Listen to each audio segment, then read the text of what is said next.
Hey, it's Andy Honest here on the Pod Slamma Jamma YouTube channel. And boy, what an eventful day. Wednesday, April 26, 2020, the day before the NFL draft. A very, very interesting day. I mean, there's nothing else you can say. There's nothing else you can describe it. Alton McCaskill, it became broke. The news broke on Tuesday that he was going to enter the transfer portal on Wednesday morning, which is exactly what he did. And then a lot of other stuff happened across the Houston Cougars football team, and we're going to get into that and discuss. If you guys are here joining it live, feel free to comment. I'd like to get your thoughts on what's been going on here with the Houston Cougars football team.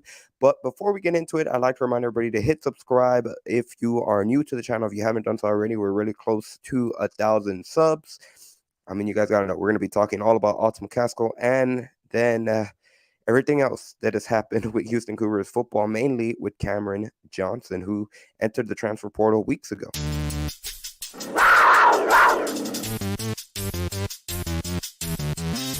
Got high standards, high goals, and we know what it takes to get there. I want to be unguardable, if I'm honest. Coaches coach, players play. And that's a great place to be in your life, where you can care less what other people think.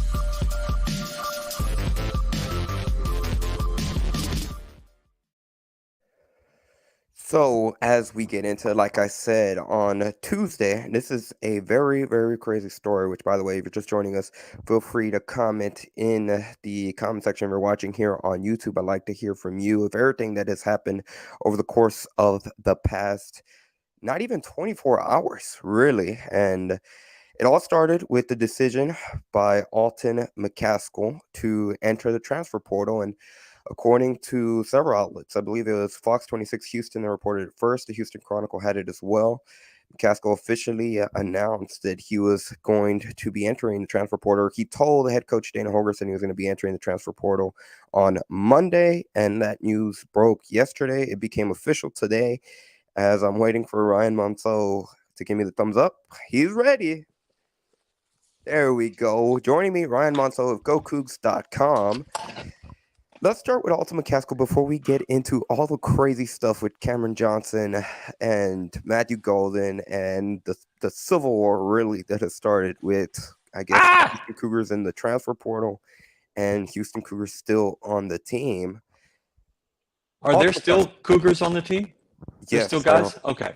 Matthew Golden is one, and Moses is one. Moses Alexander is another. Parker Jenkins will be on the team by the time the fall comes here. He's still supporting of the team. There is the Scott Street Specialist. They just tweeted out as well. So we have a lot of Houston Cougars, but obviously there's fans are, I don't know if panic is the right word, but obviously over the course of the last few weeks, a lot of O-line that Houston has lost in the transfer portal. But I don't think anything compares. 9 O-linemen.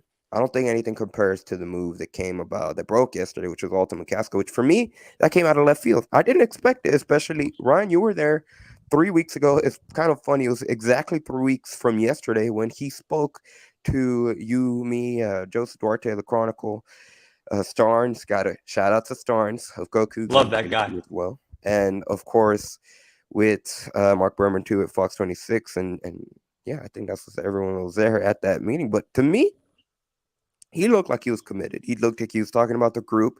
He seemed like he was 2 feet in. And then, again, fast forward 3 weeks, he's gone. He's not going to be a part of the upcoming team, which it was a shocker to me. Oh, can I talk now? Okay. Yes. Okay. Well, you're in until you're not, right? So Right. At that time, I believed that he was in. But something changed between now and then. And we're trying to figure out what that is. And is it an NIL thing? Is it an agent thing? Is it a holy crap, look how everybody's left and how my life is changing kind of thing? Or it could be all of it. And I think there's what do you got with the feet going into? I got to What add is the you pause. scaring me? I had to add a background. I mean, the pause were in the portal for a second to get I'm a that. professional, and you're putting these up. Yes, So sir. I Oh, think uh, what we saw 3 weeks ago was his truth, and this is his truth now. Obviously, there are people at U of H prodding players to make statements online. In some way, that's good. In some ways, maybe not so good. Um, uh, the University of Houston had a narrative about this that they wanted to go out. They chose the people they wanted to push it. Um, they talked to reporters, and as far as I know, Alton has not talked to anybody, mm-mm. and he probably shouldn't. I mean, we'd love him to, but he probably shouldn't, not yet. And so, what happened is up for anybody's guess. But the talk that's coming out now, I, I don't want to see it. I mean, these guys were teammates, supposedly friends, and it's tough. And Alton was a Houston Cougar. He's still a Houston Cougar. Even if he doesn't play at the University of Houston next year, he's still one of these guys.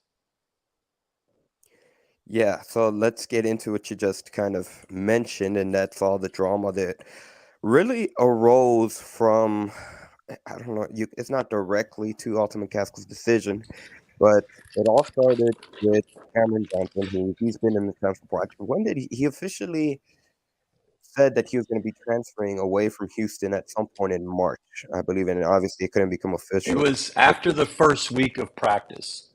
Um, Yeah, so early March. yeah.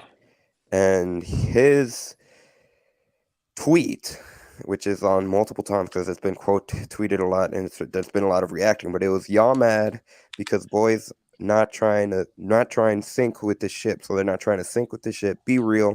I'll gladly stay on this side, which was in many ways kind of a reaction to Matt Golden's tweet yesterday, late last night, which is stay on that side when the tables turn, and the handshake emoji 100%. And then it's just, there's been a lot of tweets from several players. And like you mentioned, at one point they were all teammates together, which you hate to see, but there's something there's a conflict. I'm not sure if it's just, it sounds like there might not be with Cameron Johnson specifically. Obviously, we don't know any specifics on why his decision was to transfer out, and obviously he hasn't been the only offensive lineman to transfer out.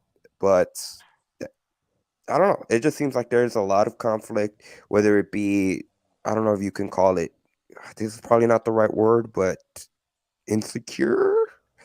What are your thoughts on the whole conflict? Who is insecure?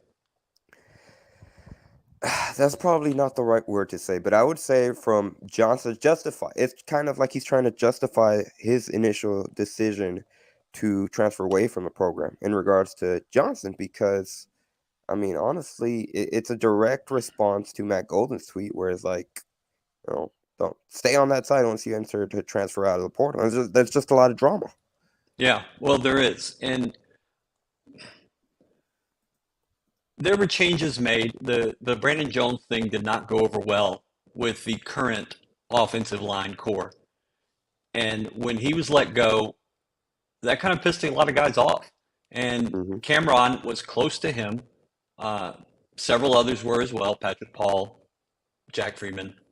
But when Nagabi got here, the culture clash was too much. And so he decided to leave.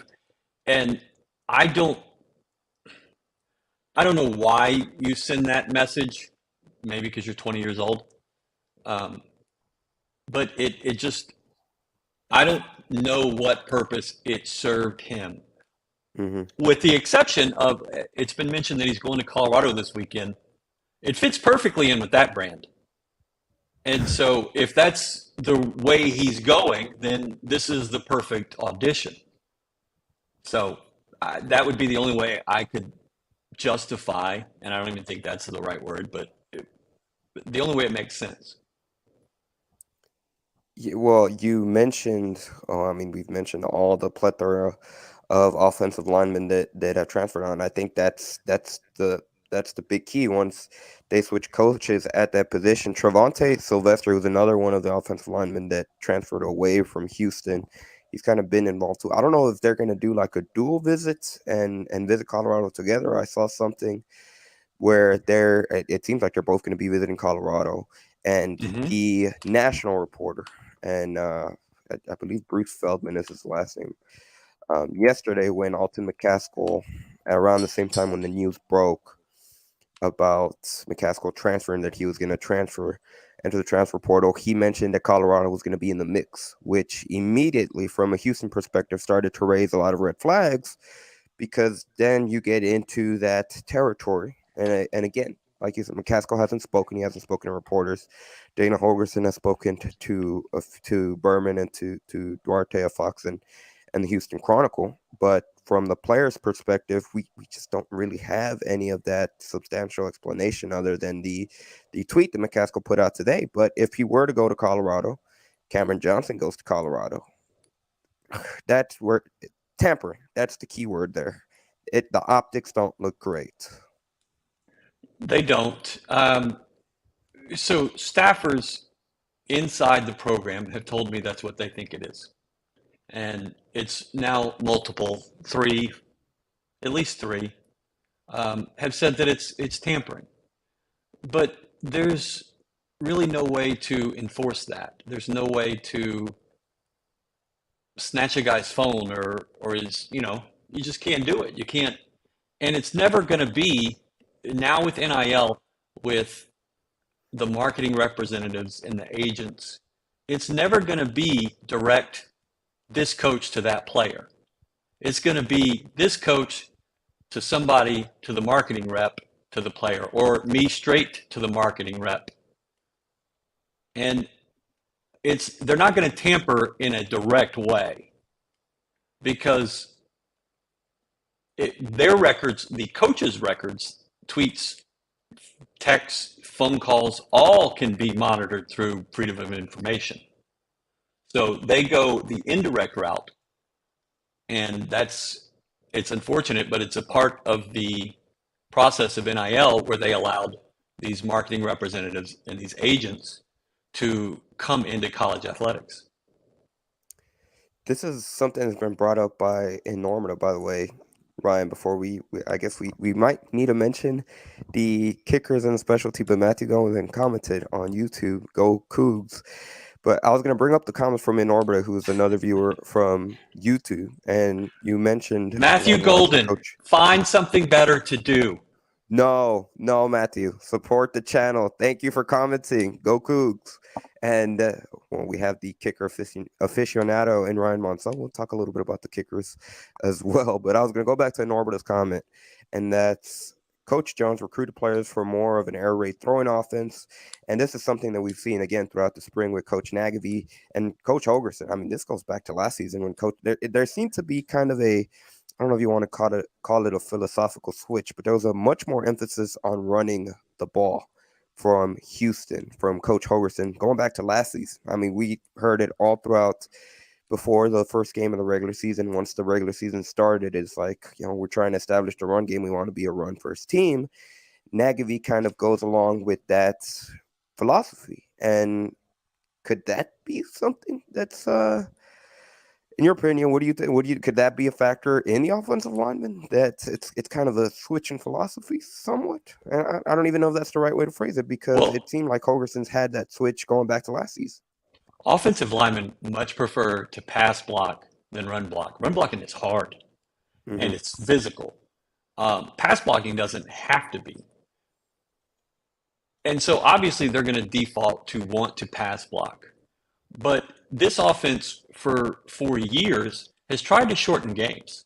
They have tried to run clock and run the ball and shorten games, less possessions. That's just what they've done.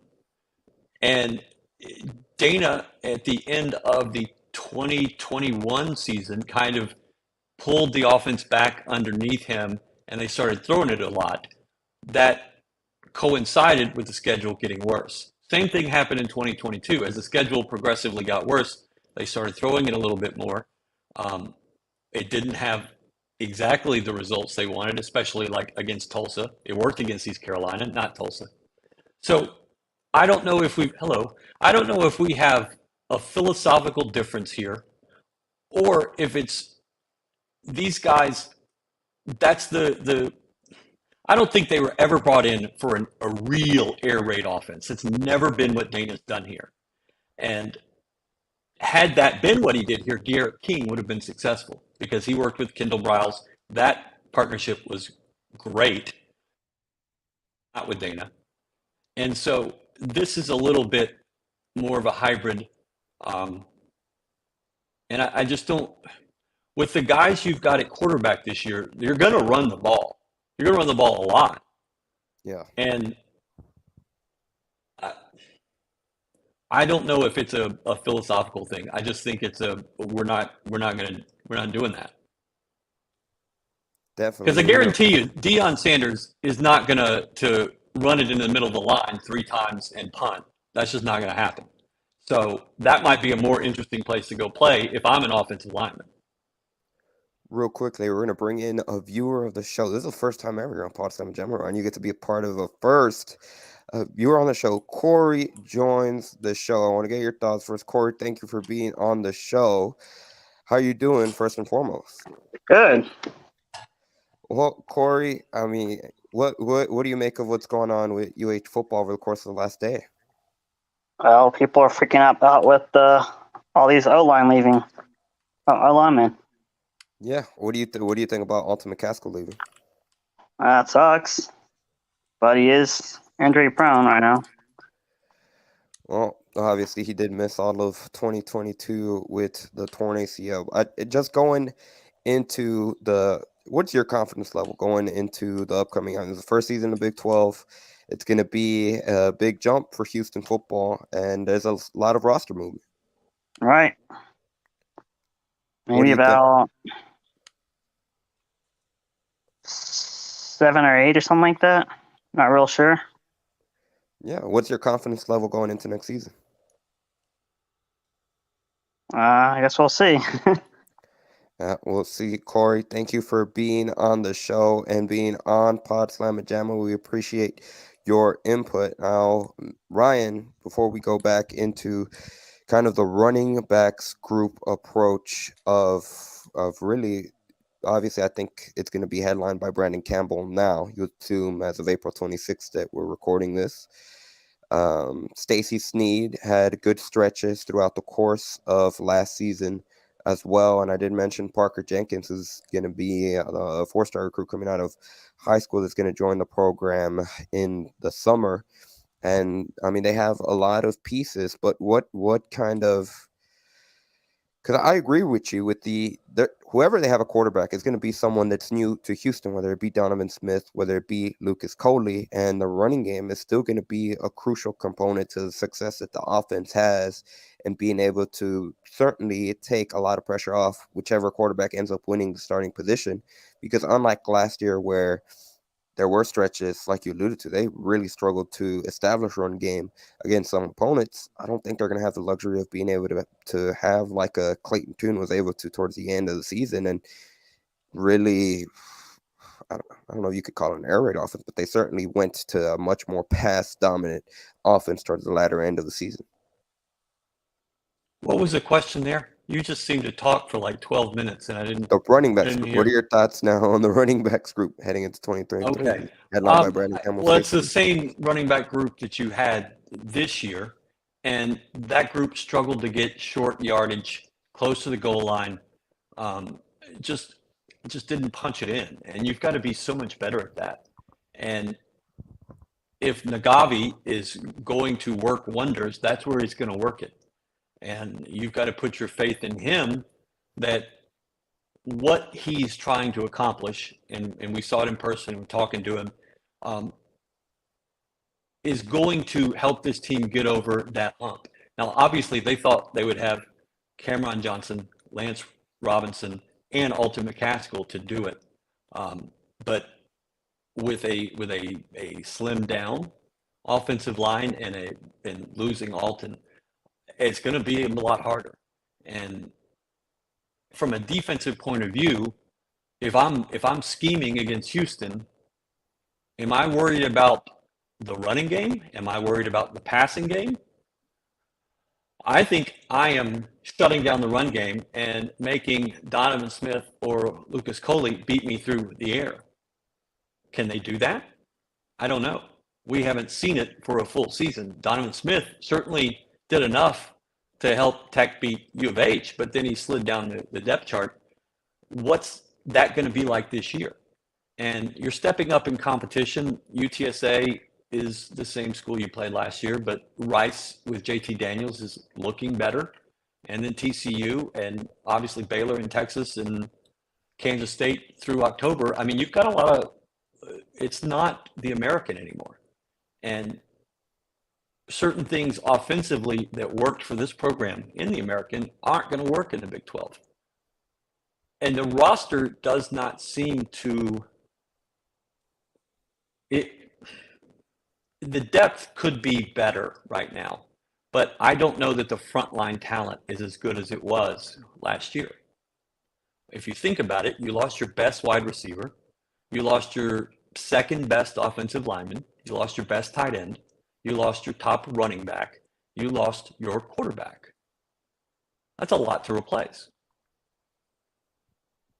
Definitely. And it's going to be interesting to see how they adjust and really find an identity, because that's going to be something whoever the quarterback ends up being the starter for Houston, they're going to have to do it on the fly. And absolutely, they're not going to be, the old phrase, they're not in Kansas anymore. They're not going to be in the American Athletic Conference anymore. So that identity is going to be crucial for them to being able to adjust and be comfortable being able to play with each other. Now, I've kind of alluded to it throughout the course of the show. I've called you the kicker aficionado of UH football, and the reason I don't know how that happened.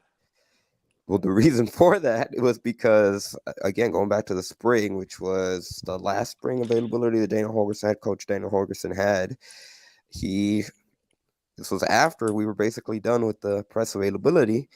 He talked about, the ongoing different topics, and right before he headed out, hey, Ryan, you're going to ask about the kickers. Went in depth about the kicker competition, and then Kyle Ramsey transferred not too far after that.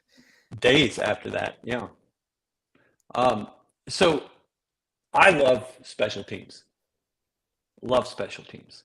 I think it's way more important than the average fan gives it credit for. And it's not just kick returns. There's so much going on. And we had Matt Hogan has done a lot of work with us, who infamously kicked that 51-yard field goal against Tulsa in 2009 to win it, 46-45, I think. And then Dane Roy did a podcast with us for a year or two. And I like kickers. I like special teams. And a couple of years ago, maybe Dana's first, perhaps his second, I asked him a question in a press conference about kickers. And specifically, late in a game that U of H was winning, I believe, somebody, maybe Dalton Witherspoon, missed an extra point, and he got yanked out of the game. And so the next time U of H scored, somebody else kicked it. I think it was Kyle Ramsey. And I asked Dana about that on Monday, and he didn't answer my question. So I asked it again, and he snapped at me. But I don't think he didn't know that they replaced the kicker, or just wasn't understanding what I was saying. But since then, I've been the kicker guy. And so that's fine. I like that. That's okay. But yeah, kicker's good. Alabama kid, Jack Martin, I think his name is. And Kyle Ramsey, not so much. Ryan Monceau of GoCougs.com, the kicker aficionado of UH football, will forever have that title. As we wrap things up, I think the biggest concern looking ahead, from the outside looking in, it has to be, like you said, that depth, especially up front when it comes to the offensive line. When we spoke to Hoverson in his last availability, he said that they were overall from the entire team, they were looking to fill 11 spots in the transfer portal.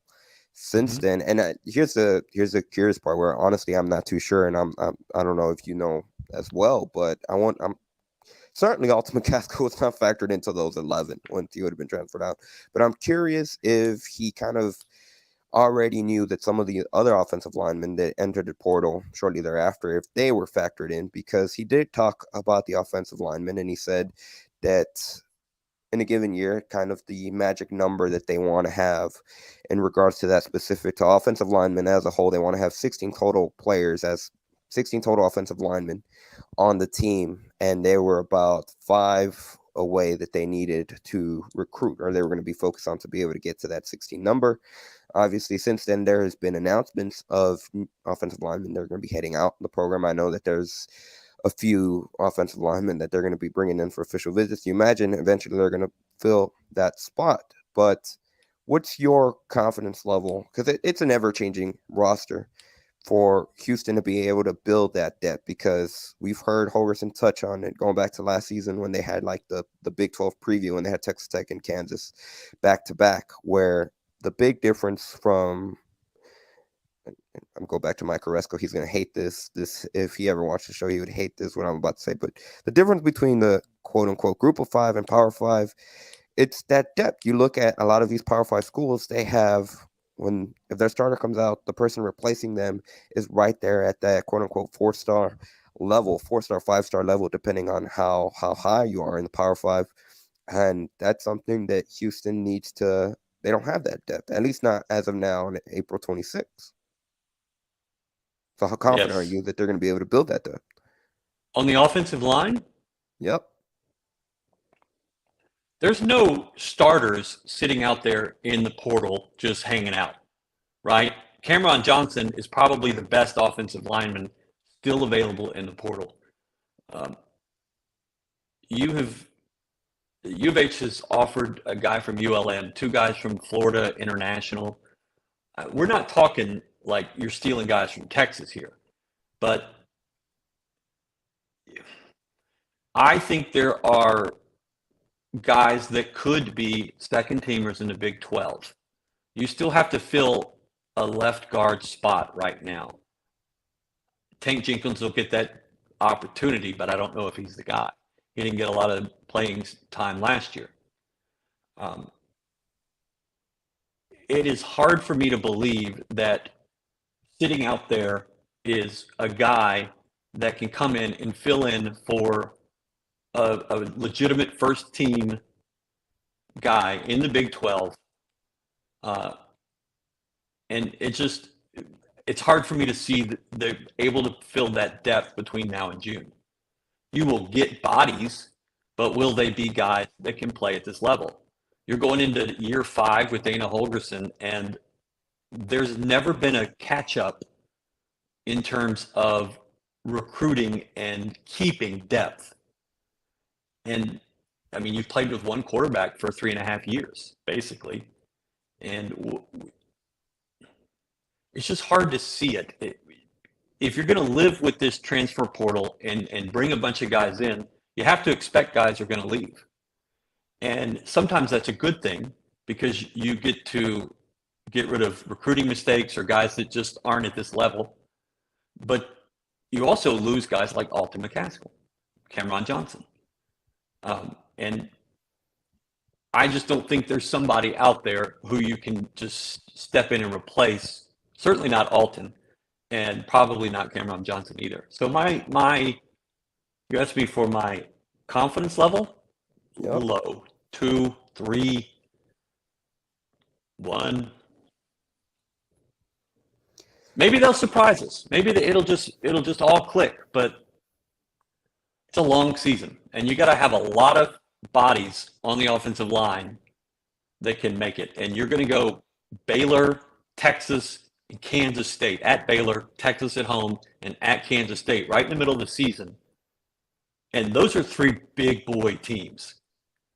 And it's going to be hard for this team that's kind of shuffling on the offensive line to make it through those 3 games intact.